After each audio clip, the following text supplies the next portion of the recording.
Oke, Ustaz. Ya.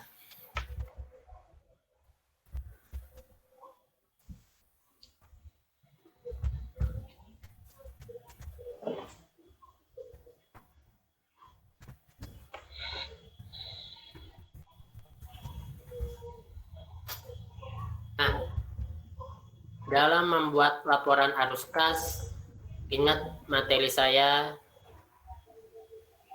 yang tentang unit usaha dan laporan keuangannya. Silakan dibuka lagi. Ada berapa aktivitas dalam membuat laporan arus kas? Ada yang masih ingat?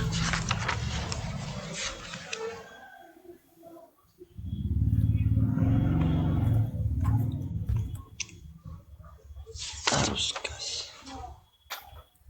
Arus kado.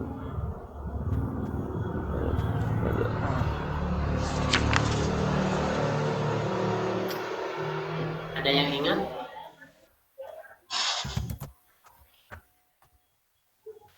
Enggak ada. Arus kas.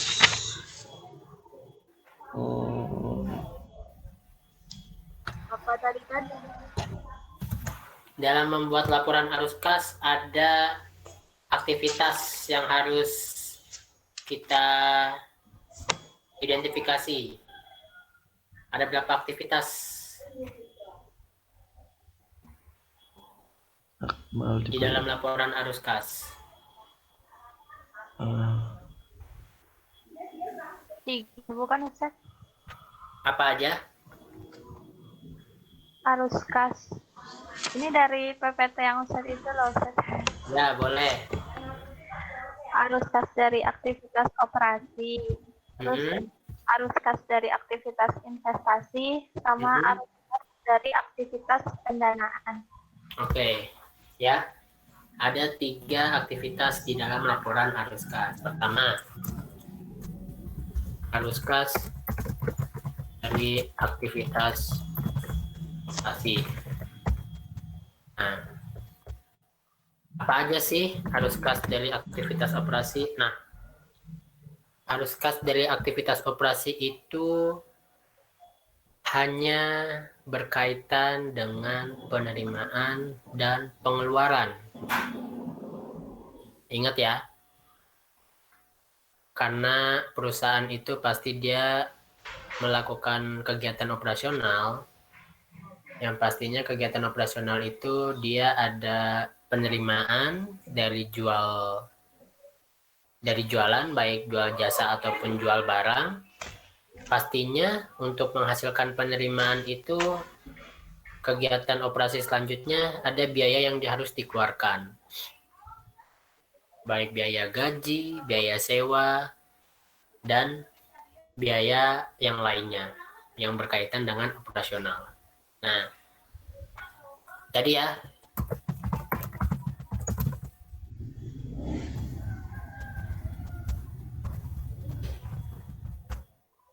Jadi berarti untuk aktivitas operasi ini cuma 2, penerimaan dan pengeluaran.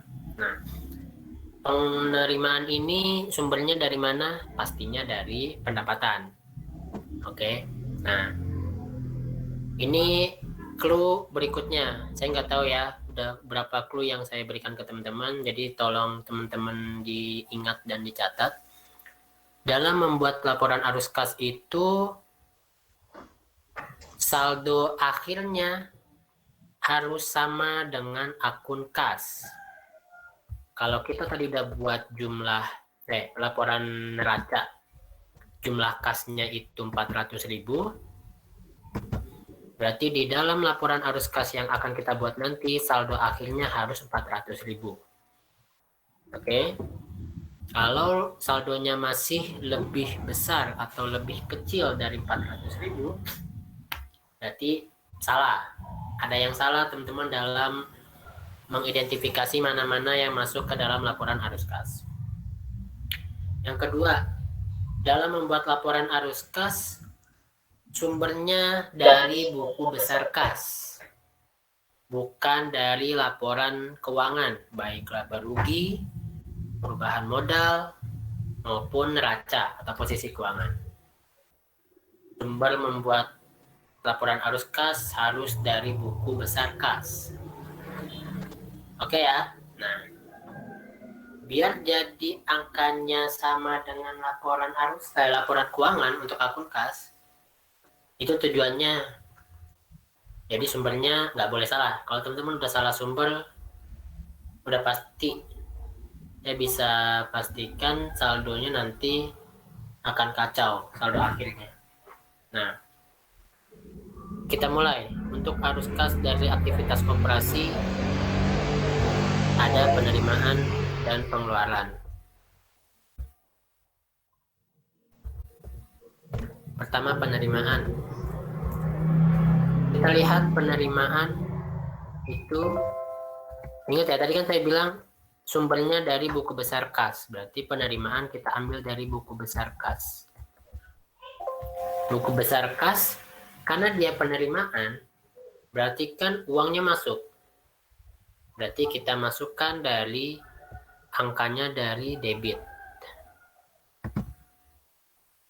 Oke, ada setoran modal. Ada pendapatan di tanggal 3 dan tanggal 6. Jumlahnya 18.650.000. Oke. Kita coba kasih tanda ya, biar nggak ada double kita dalam memasukkannya. Oke. Selesai pendapatan,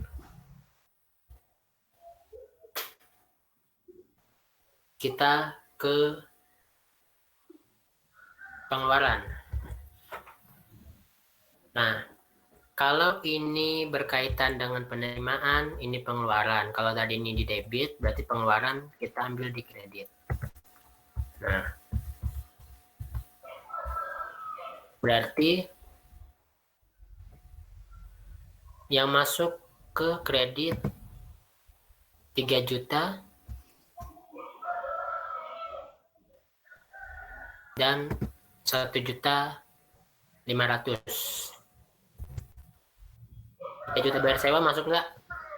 Masuk ya, karena ini kita bayar sewa ruko ya kan, atas untuk kegiatan operasional kita. 7.500.000.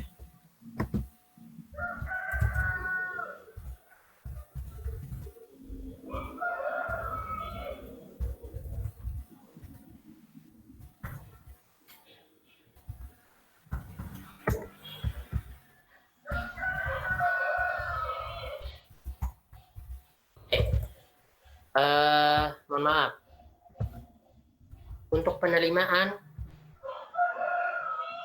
ini nggak masuk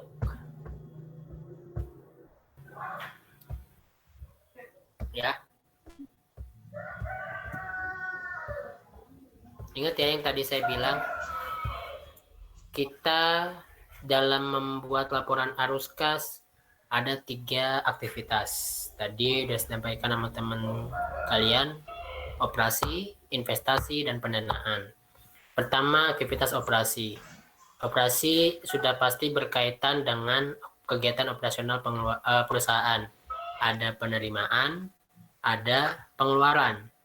Nah, penerimaan itu sumbernya dari mana? Dari hasil jualan perusahaan, baik jual barang ataupun jual jasa. Sehingga di dalam laporan arus kasnya itu hanya penerimaan aja, yaitu pendapatan. Penerimaan jasa, penerimaan itu kan sama dengan pendapatan. Penerimaan di tanggal 3 Agustus dan di tanggal 9.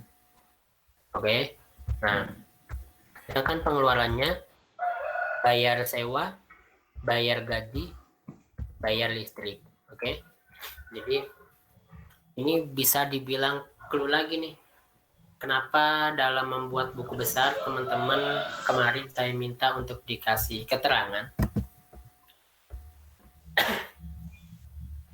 Tujuannya tadi untuk memudahkan teman-teman dalam mengidentifikasi untuk masuk ke dalam laporan arus kas aktivitas operasi apa aja, investasi apa aja, pendanaan apa aja, sehingga nanti jumlahnya sama. Nah, dalam aktivitas operasi, tadi saya sudah kasih clue-nya, ada penerimaan, ada pengeluaran. Hanya dua ini, nggak bisa lebih. Ya, sehingga di dalam keterangan penerimaan, teman-teman bisa lihat di buku besar kas mana transaksi yang berkaitan dengan penerimaan atau pendapatan, gitu ya. Dan pastinya saldonya di debit, gitu. Oke, setelah ketemu dapat jumlah penerimaan, selanjutnya pengeluaran. Nah, pengeluaran itu teman-teman lihat lagi di buku besar kas, tolong cari yang sifatnya dia bayar sewa, bayar gaji, bayar listrik, bayar internet, bayar air, bayar telepon. Pokoknya kalau keterangannya dia bayar, dia masuk ke aktivitas operasi. Oke? Ketemu, kita jumlahkan. Maksudnya karena penerimaan berbanding terbalik dengan pengeluaran, jadi penerimaan dikurangi dengan pengeluaran ya. Kita sepanjang udah mengurangkan yang minus, jadi jumlahkan aja langsung ditambahkan. Dan plus ketemu minus, hasilnya minus. Ini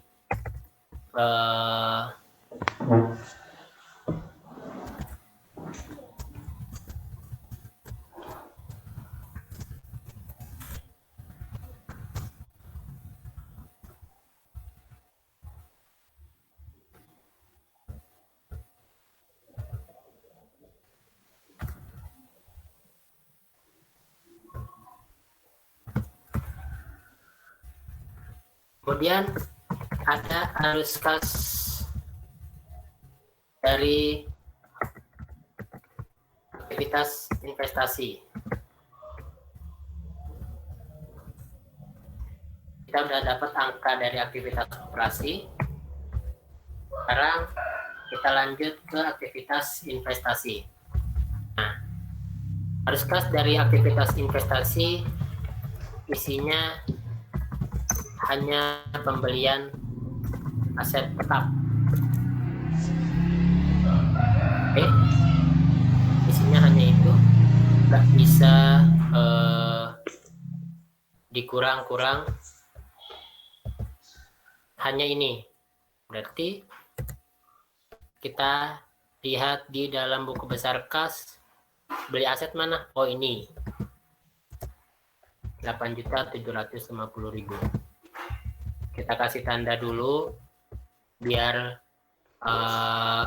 nggak terjadi double input atau double catat.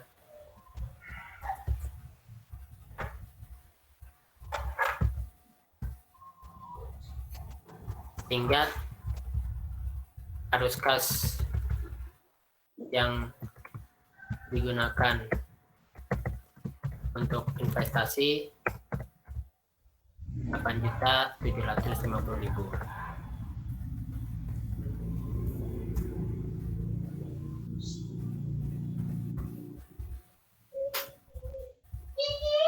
Terakhir ada arus kas dari aktivitas pendanaan.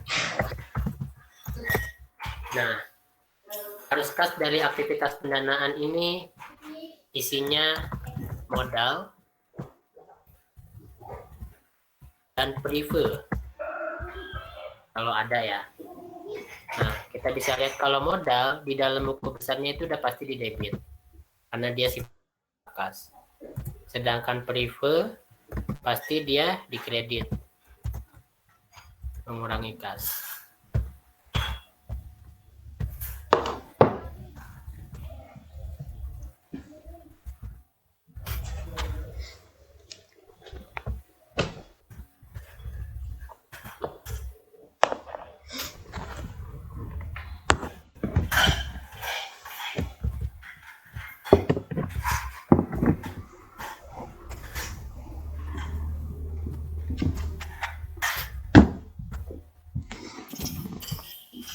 Sehingga kita jumlahkan.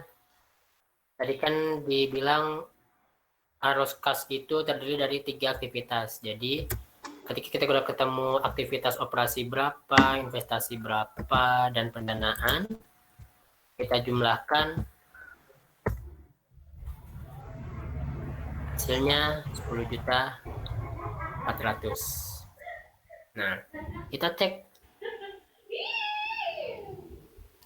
jumlahnya sama nggak dengan di buku besar. 100.000 jumlahnya. Di neraca 100.000. Berarti ada yang salah di sini. Dari mana yang salah? Nah,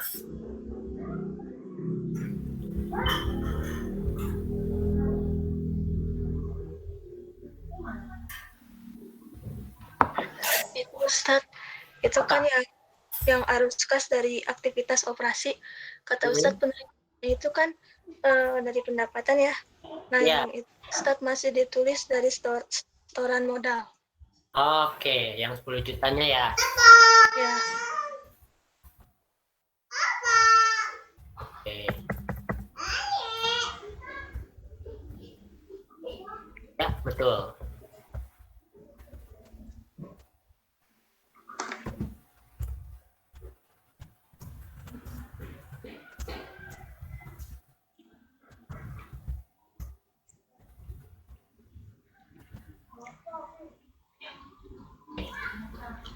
Jadi ketika kita jumlahkan saldo akhir arus kas dari investasi, operasi, dan pendanaan, ketemu saldo kas akhir tahun sebesar 400.000.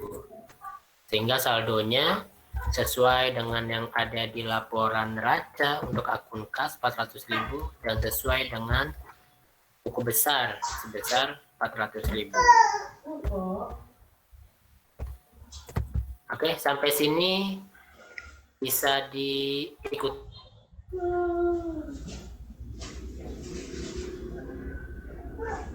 Ustaz, itu tadi yang 400 gimana? Yang 400 di arus kas. Iya, Ustaz. Ya.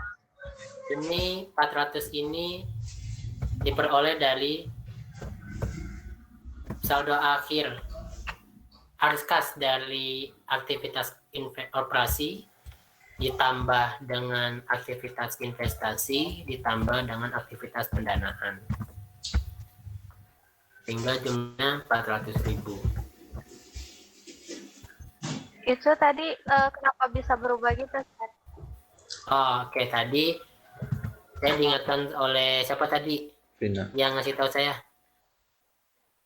Safa Ustadz. Safa. Jadi tadi di dalam perhitungan, nah kan tadi arus kas dari aktivitas pendanaan itu modal dan prive isinya ya. Nah, ternyata di dalam arus kas dari aktivitas operasi untuk penerimaan ada sumbernya dari modal. Yang ini nih 10 juta. Setoran modal, makanya saldonya tadi si selisih belum sesuai ini ya, 10.400.000. Nah, sebenarnya saldo akhir si kas ini harusnya 400.000 dong, sesuai dengan di laporan posisi keuangan, dan juga 400.000 sesuai dengan yang tercatat di buku besar. Kok ini masih 10.400.000? Nah, ternyata di sini saya ada 2 kali masuk. Di sini modal setor 10 juta masuk.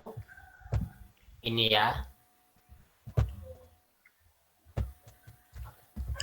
Di atas 10 juta juga masuk.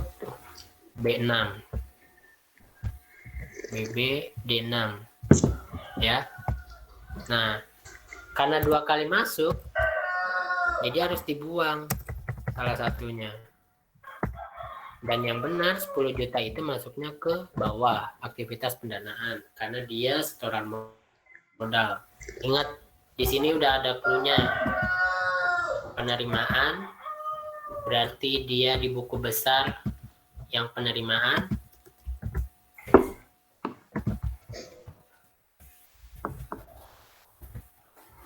Terus ada pengeluaran.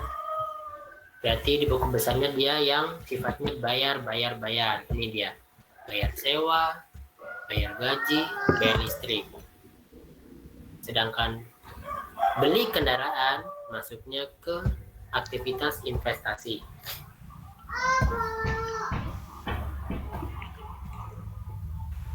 Oke. Nah, sisanya aktivitas pendanaan hanya modal dan berikut. Ya, berupa setoran modal. Ini namanya setoran modal juga boleh. Modal disetor juga boleh. Terserah teman-teman, yang penting dia angkanya berupa modal, setoran modal dari setor, bukan dari penerimaan. Dikurangi dengan prive kalau ada. Jadi prive itu nggak bisa masuk ke aktivitas operasi, apalagi investasi, karena dia prive ini bukan kegiatan dari operasional, tapi kan kegiatannya si pemilik perusahaan kan, yang ngambil uang untuk keperluan pribadi kan. Jadi kita keluarkan dari kegiatan operasional seperti itu, sehingga nanti jumlahnya total 4.000 sesuai dengan yang tercatat di laporan neraca, akun kas, dan buku besar kas saldo akhirnya. Oke, sampai sini ada yang masih bingung?